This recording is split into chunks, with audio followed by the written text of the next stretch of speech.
ثانوی پائن کیا علی اجمل جامع دنیاوی لاگ میں نعرہ مستانہ کی نئی قسط کے ساتھ حاضر. کچھ تاخیر ہوئی اس کی معذرت. عمران خان صاحب کی صدا معطل ہوئی ہے, توشہ خانہ میں البتہ دھر لیے گئے ہیں.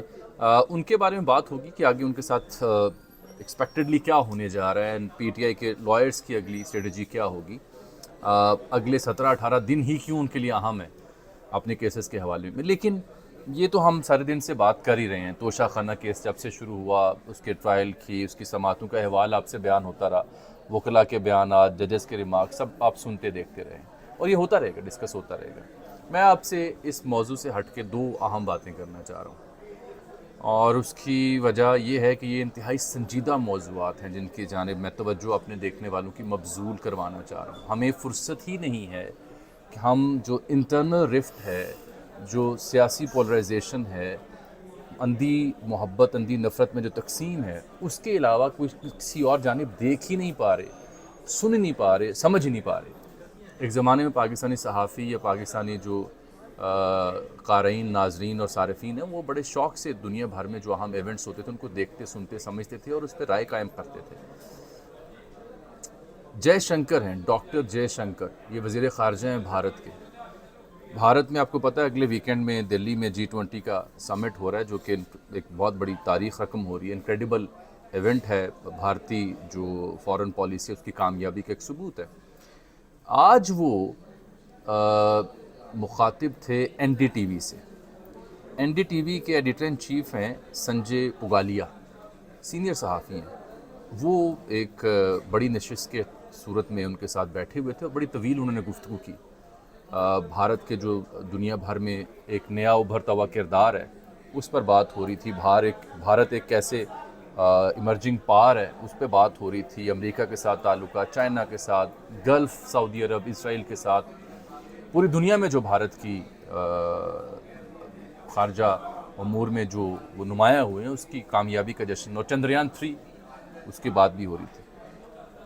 تو میں نے اس موضوع پر اس لیے آپ سے بات کرنی زیادہ مناسب سمجھی ہے کہ لمحہ فکری اور تھوڑا افسوس کا مقام ہوا جب میں نے وہ گفتگو سنی, دیکھی, انٹرویو. تو ناظرین, وہ پورے انٹرویو میں اپنی کامیابیاں گنواتے رہے, اپنے خارجہ امور پر جو ان کے فتوحات ان کا ذکر کرتے رہے. مجھے 15 سال تو ہو گئے ہوں گے صحافت کرتے ہوئے, 16 سال کہہ لیں.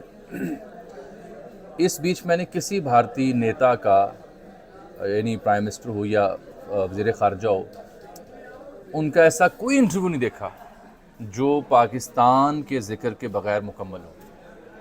اس انٹرویو میں بھی مجبوراً جو میزبان تھے سنجے پوگالیا, ان کو کہنا پڑا کہ جی آپ کی جو خارجہ پالیسی کی کامیابی ہیں ان کا تو ہم چرچا کر ہی رہے, لیکن وہ اس لیے 76 سالہ فارن پالیسی انڈیا سے مختلف ہے کہ اب آپ کی خارجہ پالیسی کی کامیابیاں پاکستان کے بغیر ہم ڈسکس کر سکتے ہیں, پاکستان کا ذکر نہیں ہوتا, اور کشمیر کا ذکر بھی وہ کر رہے تھے ساتھ. تو جو بھارتی وزیر خارجہ, انہوں نے ایک آگے سے جواب دیا ہنستے ہوئے, Who talks about a stock that is losing. Kashmir کے اوپر مارکیٹ کا ورڈکٹ ہے, انٹرنیشنل مارکیٹ کا, تو who talks about a stock that is losing. Losing stock کے بارے میں کون بات کرتا ہے. بڑا دل افسردہ ہوا اس بات پہ, رنج ہوا کہ ہم کہاں سے کہاں پہنچ گئے ہیں کہ بھارتی وزیر خارجہ یوں بات کرے گا پاکستان کے بارے میں. ہم خود اس کے ذمہ دار ہیں, کوئی اور نہیں ہے. یہ اور بات ہے کہ وہی بھارت کے وزیر خارجہ جو ہیں, جو چائنا نے نیا میپ چھاپا ہے, اس میپ میں اس نقشے میں انہوں نے جو اروناچل پردیش ہے اس کی اونرشپ کلیم کی ہے چائنا نے, اسے ساؤتھ تبت کا ہے, اور جو اکسائی چین کا علاقہ ہے جو 1962 کی جنگ میں چائنا نے قابو کیا تھا اسے بھی انہوں نے شامل کیا. اس پہ بھی بھارتی وزیر خارجہ سے بات ہوئی تو انہوں نے کہا کہ چائنا کی عادت ہے ایسے میپ ریلیز کرنا, اور یہ بس اپنی ساکھ اور طاقت بکھارنے کے لیے چائنا ایسا کرتا ہے. تو خیال ہے کہ بھارت بھی تو یہی کرتا ہے کشمیر کے میپ کے ساتھ. تو جہاں بے بسی ہوتی ہے ان کی چائنا کے آگے, وہاں کہہ دیتے ہیں یہ تو چائنا کی عادت ہے, حالانکہ وہ علاقے تو ہمارے ہیں. چائنا نے میپ میں ان علاقوں کو دکھا دیے. یہی وجہ ہے کہ بھارتی وزیر خارجہ بار بار جو ایمرجنگ پاور کی صورت میں اپنی کامیابیاں گنوا رہے تھے, تو وہ کہہ رہے تھے جی کہ جو اولڈ گلوبل آرڈر تھا وہ اینٹی ڈیموکریٹک تھا, چند ایک قوتوں کا وہ گٹھ جوڑ تھا. ہم اب جو نیا ورلڈ آرڈر جو ملٹی پولر ہوگا, اس میں ہم اہم کردار ادا کر رہے ہیں اور G20 اس کا ایک ثبوت ہے. ہم اب ڈیموکریٹک پارٹس کا جو گٹھ جوڑ ہے اس کے تحت آگے بڑھنا چاہ رہے ہیں, یعنی چائنا کو یوں ہٹ کر رہے تھے. بہرحال میری تو طبیعت اداس اور افسردگی مجھے اس جملے پہ ہوئی کہ who talks about a stock that is losing, that was about Pakistan. 10 to 15 second کی گفتگو تھی پاکستان کے بارے میں, that's it. اس پہ افسوس ہوا مجھے. یہ سب کیوں ہوا, ہم یہاں تک کیسے پہنچے, اس کا جواب دینے سے پہلے ایک اور خبر دیکھیں. وہ خبر بھی میں نے جب دیکھی تو میرا جی کیا ان دونوں خبروں کو نتھی کر کے آپ کی خدمت میں حاضر ہوں. تاریخ کا پہلا واقعہ ہے کہ آسٹریلیا کے شہر ہے کینبرا, وہاں ایک خاتون ہے, اس کے دماغ سے کوئی 8 سینٹی میٹر کا یا 3 انچ کا لمبا کیڑا زندہ اس کے دماغ سے نکالا گیا ہے سرجری کر کے.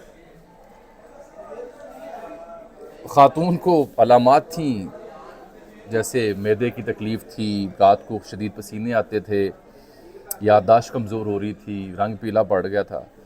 تو 2 ماہ سے دماغ کے اندر کیڑا تھا خاتون کے اندر,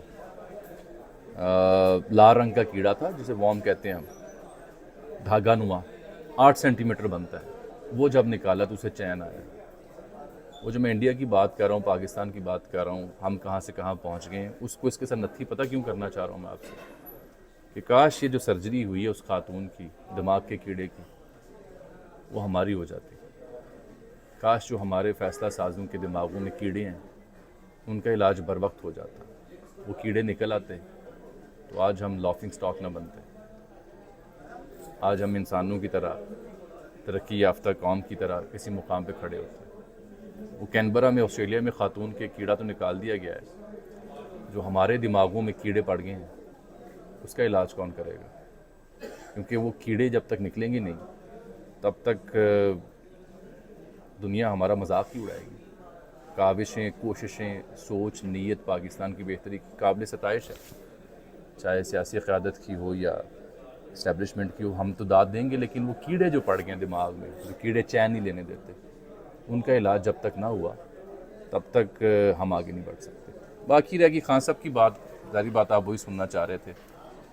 میں اپنے تمام صحافی دوستوں کو اور جو سوشل میڈیا صارفین ہیں ان سے ریکویسٹ کروں گا کہ آپ NDTV کی ویب سائٹ پہ ضرور جائیں اور جا کے یہ جے شنکر کا انٹرویو پڑھیں, دیکھیں کس موضوع پہ وہ کیا بات کر رہا ہے اور کیوں بات کر رہا ہے. خان صاحب کا جو 8 صفحات کا تحریری فیصلہ ہے وہ ٹرائل کورٹ نے 3 سال قید اور 1 لاکھ جرمانے کی جو سزا تھی وہ معطل کی ہے, اور ساتھ ہی انہوں نے قائم علی شاہ صاحب کے کیس کا حوالہ بھی دیا ہے کہ ضروری نہیں ہے کہ ہر کیس میں سزا معطل ہو. سپریم کورٹ نے فیصلے میں کہا کہ ضمانت دینا یا انکار کرنا ہائی کورٹ کی ثوابدید ہے. اس کیس میں دی گئی سزا کم دورانیے کی ہے. عدالت سمجھتی ہے کہ درخواست گزار سزا معطلی اور ضمانت پر رہائی کا حقدار ہے. سزا معطلی کی درخواست منظور کر کے 5 اگست کو ٹرائل کورٹ کا فیصلہ معطل کیا جاتا ہے اور درخواست گزار کو 1 لاکھ روپے کے مچلقے داخل کرنے پر ضمانت پر رہا کیا جاتا ہے. لیکن اس سے پہلے سائفر میں جو خصوصی عدالت بنی ہے اس کے دستخطوں سے جاری ایک پتر ہم نے دیکھا ہے, FIA گرفتاری ڈال چکی ہے 30 تک. اگلا منظرنامہ یہی ہے کہ خان صاحب کو بے شک یہاں سزا معطلی ہوئی ہے, رہائی ہوئی ہے, کیس پر کیس ڈال کر یہ کوشش کی جائے گی کہ وہ اندر ہی رہیں. ان کے باہر آنے کے امکانات ابھی روشن نہیں ہیں. جو میں نے شروع میں بات کی تھی اگلے 17-18 دن ضروری ہیں, اس لیے کہ پھر عدالتی منظرنامہ بدل جائے گا, نئے چیف جسٹس آ جائیں گے. تو جب تک یہ سیٹ اپ موجود ہے PTI کے وکلا کے پاس ابھی بھی 17-18 دن ہے کہ کچھ کر گزریں. کیا بندیال کورٹس جو ہیں وہ کوئی آؤٹ آف دی کریز جا کے چھکا ماریں گی 17-18 دنوں میں, یہ دیکھنے کا قابل ہوگا. اور اس کے جواب میں پھر بندوبست کیا ہوگا خان صاحب کو ڈیل کرنے کے لیے, وہ ہر آنے والے دن میں آپ کو ایک نئی خبر اور نئی جانکاری ملے گی. ایک خبر اور ہے جو ہمارے دوست ہیں ارون بٹ صاحب, انہوں نے بھی خبر کی تھی, اور حافظ حمداللہ صاحب نے ایک سوال اٹھایا الزام کی صورت میں کہ جو سابق خاتون اول ہیں محترمہ بشرا بی بی صاحبہ, وہ الزام لگاتے ہیں کہ وہ ایک ہوٹل میں اسلامی ملک کی اہم شخصیت سے ملی ہیں اور انہوں نے چیئرمین PTI کو ملک سے باہر جانے کو تیار ہیں یہ کہا ہے. رپورٹڈلی ہمارے دوست ملک قطر کی کسی شخصیت کا ذکر ہو رہا ہے, اور حافظ صاحب تو کہتے ہیں NRO مانگا جا رہا ہے. ملاقات کی تصدیق یا تردید تو ہم نہیں کر سکتے کیونکہ آبویسلی یہ تو محترمہ جو ہیں بشرا بی بی صاحبہ وہ بہتر بتا سکتی ہیں, یہ قطر کا سفارت خانہ بتا سکتے ہیں. لیکن ایک بات میں آپ کو تصدیق سے کہہ سکتا ہوں کہ یہ جو کہا جا رہا ہے نا کہ وہ باہر جانے کی بات کر رہے ہیں, تیار ہیں, امپاسبل. عمران خان صاحب آپ پسند کریں نہ کریں, he will not be willing to go abroad. جیل کاٹ لیں گے, آبویسلی ان کا حق ہے کہ بیک ڈور طریقے سے اپنے لیے ریلیف کا سامان کریں, لیکن پایا جانے کا امکان نہیں ہے. تو فی الحال آج جو دماغ کا کیڑا تھا جس نے مجھے مجبور کیا کہ آؤٹ آف دی سلیبس آپ سے موضوعات پہ بات کروں, اس افسوس اور تاسف کے ساتھ مجھے اجازت دیجیے. اللہ حافظ.